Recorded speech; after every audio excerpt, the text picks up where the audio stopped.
Howdy. This is going to be a quick tutorial for getting started with Onshape and using it in Vex Robotics. So the first thing you're going to want to do is go to onshape.com and create a student account. So I've actually already done this, but you enter your name and email. So I'm just going to add a +1, which should work.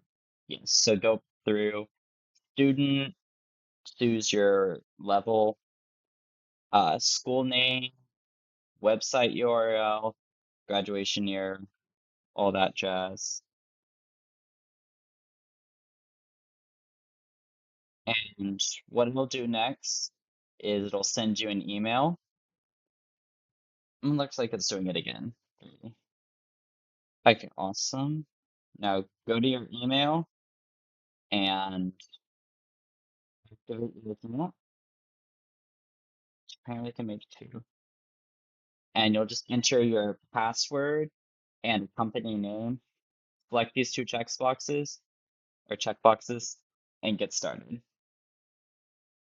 And I've actually already done all of this.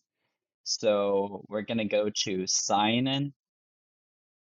And once you've done that, just go to this page, cad.onshape.com, and sign in.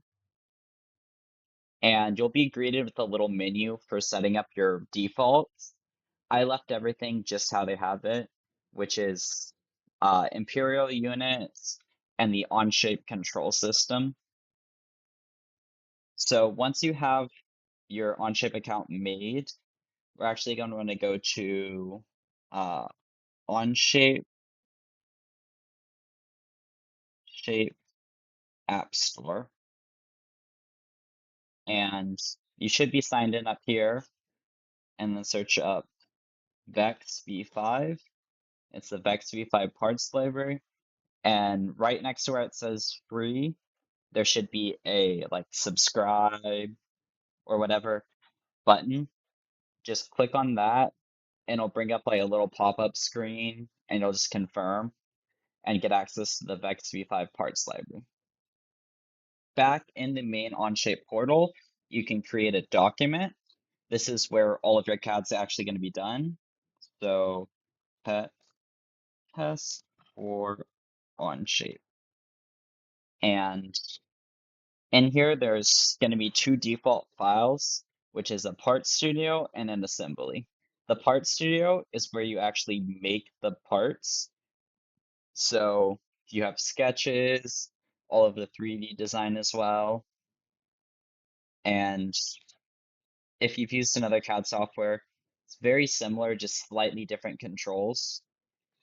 And the main difference between a lot of CAD softwares is that the Part Studio, this doesn't move around.